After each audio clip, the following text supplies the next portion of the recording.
Olá amigos investidores, estamos de volta para mais um vídeo do nosso canal e o vídeo de hoje vai falar sobre Luiz Bassi, não propriamente sobre ele, mas sobre ações que ele tem em sua carteira e que não fazem parte do Best Bassi. O Best Bassi, para quem não sabe, aquela sigla que foi, digamos, difundida pela família Bassi, que significa bancos, energia, saneamento, seguridade e telecomunicações. Vou mostrar para você 3 ações que estão na carteira do Luiz Bassi e que não fazem parte desse setor altamente defensivo e de empresas que são boas pagadoras de dividendos. Mas, por estarem na carteira do Bassi, todas essas empresas distribuem bons dividendos, porque apesar de não estarem dentro do Best Bassi, o Luiz Bassi só investe em ações que distribuem uma boa quantidade de dividendos. Então vamos lá? A primeira é a Klabin, meus amigos. A primeira empresa é a Klabin. E aí você vai dizer assim: Adriano, como é que você sabe que o Bassi investe na Klabin? Vamos ver. Primeiro, tem vários vídeos dele falando sobre isso, quando não é ele e a filha dele, a Luíse. E fora isso, normalmente a gente encontra aqui nessa seção acionistas da Klabin, ou acionistas de qualquer ação, que fica, por exemplo, no status invest, a lista de principais acionistas daquela empresa. No caso do nosso querido Bassi, aparece aqui? Não, não aparece. Claramente não aparece. Aqui você vê os irmãos Klabin como investidores, o The Bank of New York, o Monteiro Aranha S.A., a BlackRock, que é americana também, assim como o The Bank of New York, e a Niblack Participações. Eu não sei por que ele não aparece aqui, porque como ele é considerado o maior investidor pessoa física, ele normalmente não investe, que eu saiba, ele não investe de forma alguma como pessoa jurídica, ou seja, via uma outra empresa. Provavelmente o que eu acredito que aconteça é que aqui, nessa lista, só mostre quem tem percentuais muito altos de ações. Aqui o que tem menos ação tem 47 milhões de ações.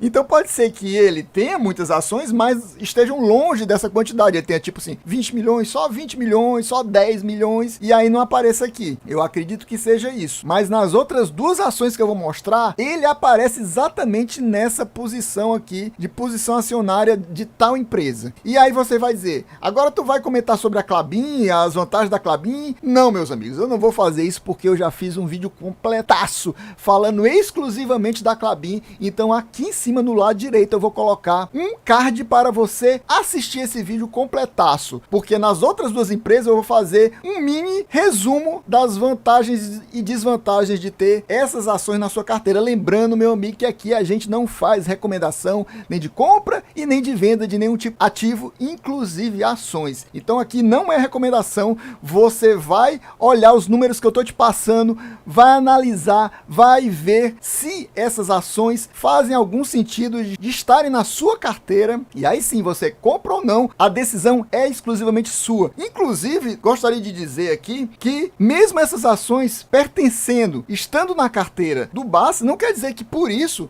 ele é um investidor muito top, ele tá indicando, ele tem na carteira, eu vou colocar na minha. Não faça isso, meus amigos, principalmente se for só pensando nisso, porque o detalhe importante, muitas dessas ações ele comprou quando custavam centavos e agora elas custam muito mais, ou seja, o yield on cost que ele possui em cima dessas ações é altíssimo, é espetacular. Isso não vai acontecer no seu caso comprando com os preços atuais. Com os preços atuais, o seu yield on cost vai ser muito menor. Não dá para comparar com o yield on cost dessas ações, principalmente, que estão na carteira do Bassi há mais de 10 anos. E ele comprou a centavos. Então não dá, simplesmente não dá para comparar. Então é isso, vamos lá para as próximas 2. A próxima empresa que eu trago para vocês que está na carteira do Luiz Bassi é a Unipar. A Unipar, aparece o nome dele aqui. Olha aqui, ó, o homem. Tem simplesmente 13%, ó, de todas as ações ordinárias, aquelas que controlam a empresa, e mais 23% de ações preferenciais. 5 milhões de ordinárias, 15 milhões de ações preferenciais, totalizando mais de 20 milhões, quase 21 milhões de ações da Unipar na carteira dele. Essa aqui é uma ação que se valorizou muito, muito recentemente. E ele comprou a centavos, e a ação hoje teve um momento nesse ano que ela custou mais de R$100 e distribuiu um dividendo espetacular esse ano, e ele comprou a centavos. O yield on cost dele é altíssimo. Aí você vai perguntar, e o que diabos é esse yield on cost que tu tá falando, Adriano? Eu tô pensando em fazer um vídeo. Você quer que eu faça um vídeo falando sobre o que é o yield on cost? Coloca aqui nos comentários. Comenta aí, Adriano, faça um vídeo sobre o Yield on Cost que eu mostro, eu vou fazer pra vocês. Se tiver pelo menos 10 pessoas, né?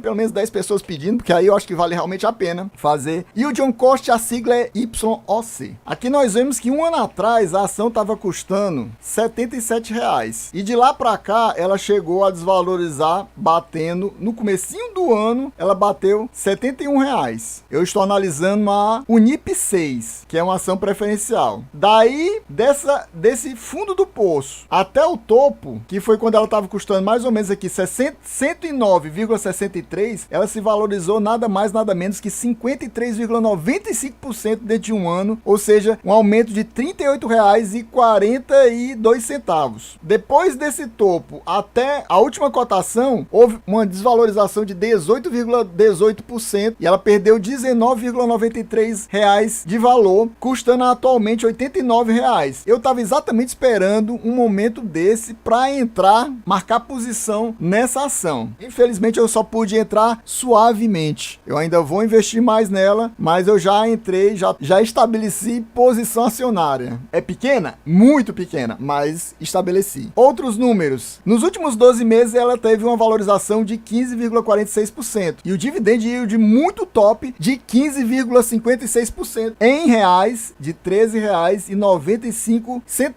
O P sobre L dela tá 5, o que não é muito alto, mas também não é muito baixo, o que é um P sobre L bem razoável. O P sobre VP a gente vê que ela está bem alavancada. O P sobre VP quer dizer que os investidores estão considerando ela uma ação tão boa que estão aceitando pagar muito mais do que o valor patrimonial dela. 3,31 é um P sobre VP relativamente alto, mas isso implica também que ela está reinvestindo muito na própria empresa. O EV sobre EBITDA, que é um indicador muito bom, eu estava pulando ele, agora eu vou a partir de agora começar a comentar sobre o EV sobre EBITDA, que ele mostra se a ação tá barata ou não tá barata.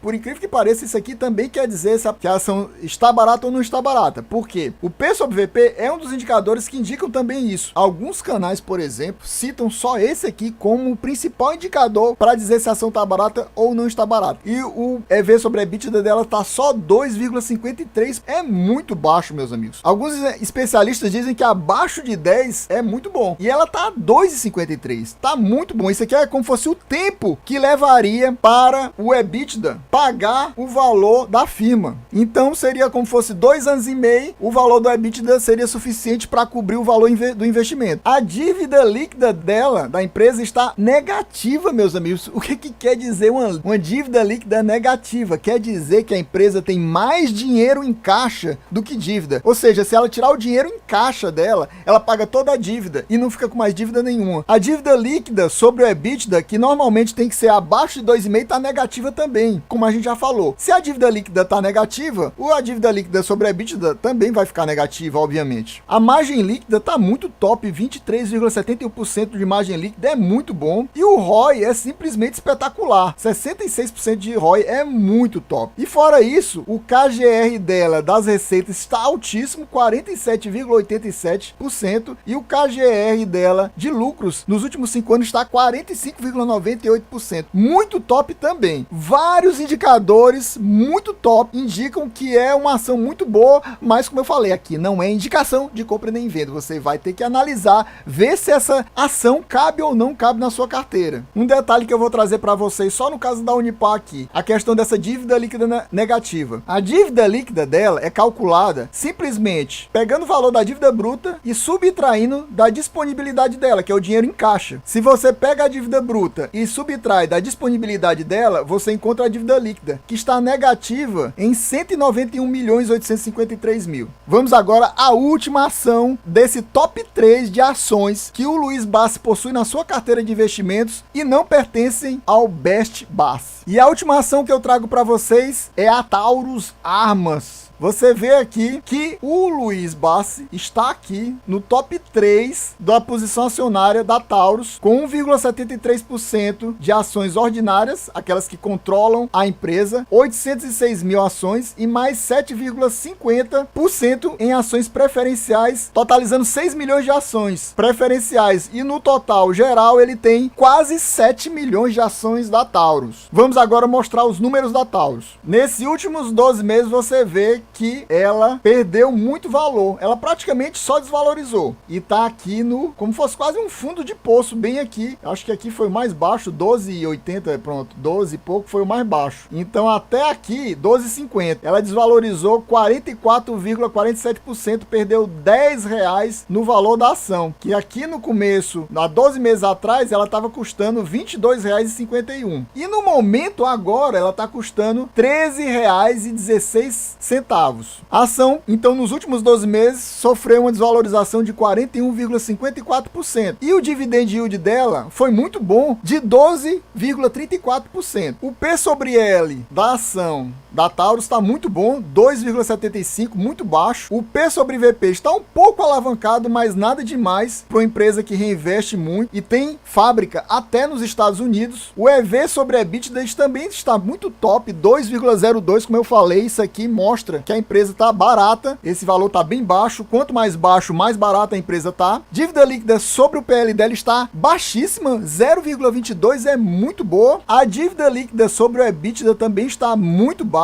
A gente percebe que a margem líquida está muito boa também, 21,93%. O ROI espetacular de 55,91%. E que ela também está com crescimento nas receitas de quase 27%. Nos lucros não, mas nas receitas sim, nos últimos 5 anos. Vale lembrar que aqui não mostra, é que a empresa, em 2015, ela começou um turnaround, exatamente uma reestruturação da empresa, que ela estava passando por dificuldades. É mais ou menos o que está acontecendo com o Magalu atualmente e a Oi. Então elas estavam muito desvalorizadas, a empresa, muito desvalorizada nos últimos 5 anos. Ela estava dando prejuízo quase todos os anos, até começar a dar lucro de novo, se eu não me engano, em 2021. E agora em 2022, distribuiu pela primeira vez dividend yield. Fazia tempo que não fazia isso. Se a gente olhar aqui no gráfico de distribuição de dividend yield, a última vez que ela tinha distribuído dividendos tinha sido em 2013. E depois só agora, apesar dela ter começado a dar lucro em 2021, mas só distribuiu dividendo pela primeira vez nos últimos 9 anos, agora em 2022. Então você tem que pensar muito numa empresa dessa, porque apesar do momento ela está com números muito bons, ela sofreu uma desvalorização muito grande das ações, dos seus papéis. Aí você pensar, é um bom momento ou não é um bom momento? Lembrando detalhe, o principal mercado da Taurus não é o mercado brasileiro. Você pode pensar, ela é empresa brasileira, mas o principal mercado da Taurus é o mercado americano. Então, é mais importante para o lucro da Taurus, o mercado americano está bom. E você tem que ver essa questão macroeconômica, porque, para quem não sabe, os juros lá nos Estados Unidos estão subindo muito, isso atrapalha o investimento das empresas. Analistas que consideram que os Estados Unidos pode entrar em recessão, que aí dificultaria mais ainda para a venda das empresas que têm um mercado muito forte com os Estados Unidos. Então, tudo isso tem que entrar na sua análise, se é bom ou não, e você decide se vale a pena ou não colocar a Taurus na sua carteira. E se você, meu amigo, possui ações da Taurus, coloca aqui nos comentários: eu possuo ação da Taurus, eu possuo ação da Klabin, ou eu possuo ação da Unipar. Coloque aqui nos comentários também, meus amigos. Estamos ficando por aqui. É isso aí. Valeu, até a próxima e